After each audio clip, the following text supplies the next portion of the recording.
First off, I'd like to say what an honour it is to be able to speak to you, the students, to the staff, and above all, former student rep Liam Davies.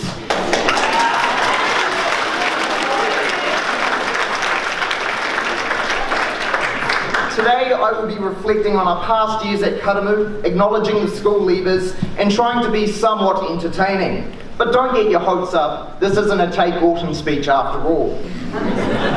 Now, as tradition dictates, I'll start by saying that it feels like these past 5 years at Karamu have gone by faster than Mr. Chamberlain's printing budget. However, notice I use the word feel. As for us Year 13s, we've been here for nearly a third of our lives.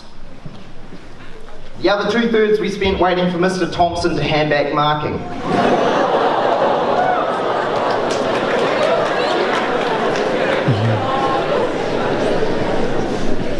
Love you, Thomas. Now, it's when you notice how accustomed we are to this environment that you realise we've been here a lifetime.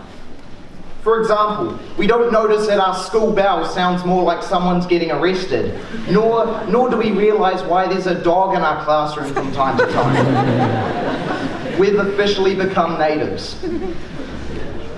I think it's only fair we look back at something that has been there throughout the good times, the bad times, and the interesting times. I am of course referring to our school uniform. That oh-so-green uniform that was in pristine condition when I started out and was too big for me when I was in Year 9. Would end up being stained in the stench of Lynx Africa, and yes, by Year 12, would still be too big for me. I think Mum was a little bit too ambitious as to how tall I would grow. It was in this uniform that we learnt the sexy structure in English, that apples and oranges do not mix in maths, and in science. Yo, Bethany, what do we learn in science? We played handball outside the school toilets, and we had shared lunches that usually resulted in everyone bringing chips. Yeah, great effort, guys. Occasionally, we would grab the blazer, and for us boys, we'd have to get Mr. Wooster to tie our ties. And after about 10 minutes of Tina patting down my hair, trying to make it look presentable, we'd load the vans and would go off to do things such as music performances. We'd go off to sports matches and debating. For an even more exciting ride, you might get Miss Wiggins driving. It is this uniform that all gives us something in common. No matter what year group we are, what our beliefs are, even if we are Liam Tosh, we are all somehow unified. I, for one, am truly going to miss getting mistaken for a William Clenzo student. But of course, there were the times where we weren't in uniform. A highlight of any school year are the house events, with music blasting from Clayton's playlist, and creative and wacky outfits, the drone crashing, and the person who cries because they lost their phone are what make Karamu's sports be unique and, dare I say, better than most other schools.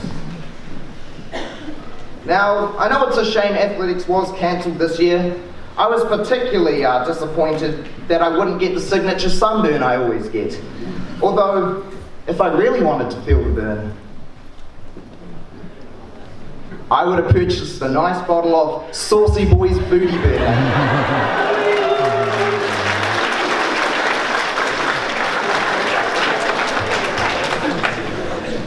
However, on a more serious note, one of my biggest failures as head boy was not enforcing steroid checks. Mr. Blake, Mrs. Crawford, do you think Mr. and Mrs. Hunter raised a fool? Tookie have been winning for too long now, and that was a great example. What are you putting in the sunblock? As for Kaweka, you might want to invest in some sunblock if you know what I mean. Along with house events, we had Blossom Day, Duke Event, Stage Challenge that showed Karamu is more than just a place of learning. Now I'd like to think for us Year 13s, our story is the Karamu story, always under construction. We all started out the traditional Year 9 way, with chubby cheeks, pubescent moustaches, and cracking highs. Now look at us. Long gone are the days of dressing up as a nurse for Year 10 tabloids. And for me, long gone are my days of being T-swag badass. Don't worry, I'm still on SoundCloud. We have matured. Well, mostly. I mean, Matthew still cracks highs, but we've matured. Throughout the numerous exams, sports matches and arts evenings, we have learnt, shone, and had fun. Now we emerge as leaders, hard workers and well-rounded individuals. I know each and every one of you will go on to accomplish great things, and I know that can be said for the rest of the school. I guess this is the part of the speech where I pass on some kind of wisdom, my last chance to leave some form of legacy. Well, rest assured, I'm not going to say something cliche like, guys, you need to follow your dreams. Nor am I going to say something cheesy like, pay your taxes. Instead, I'm going to take some inspiration from something Mrs. Clark and more recently Mrs. Thomas quoted. The harder you practice, the luckier you get. Whilst this is a great way to get us to work hard, it does discredit luck in the process.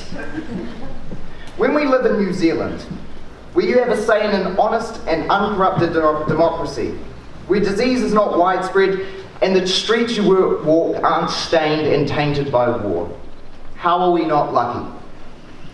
When you were born in a time of modern medicine, where you have access to clean drinking water, well, not if you live in Havelock, but, and also fresh fruit and veggies are available if we so please. What else could be responsible but luck?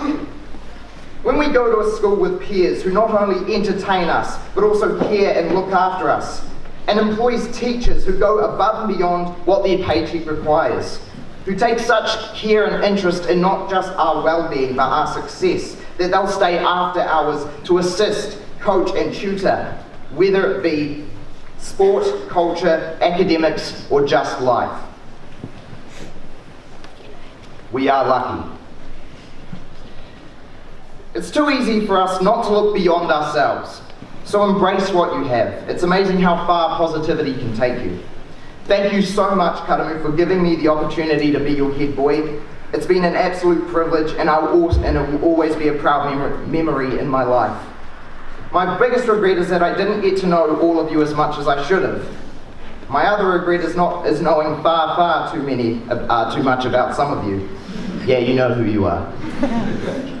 And so, I leave you with this. Recognise your luck, and be proud to say you went to Karamu. Thank you.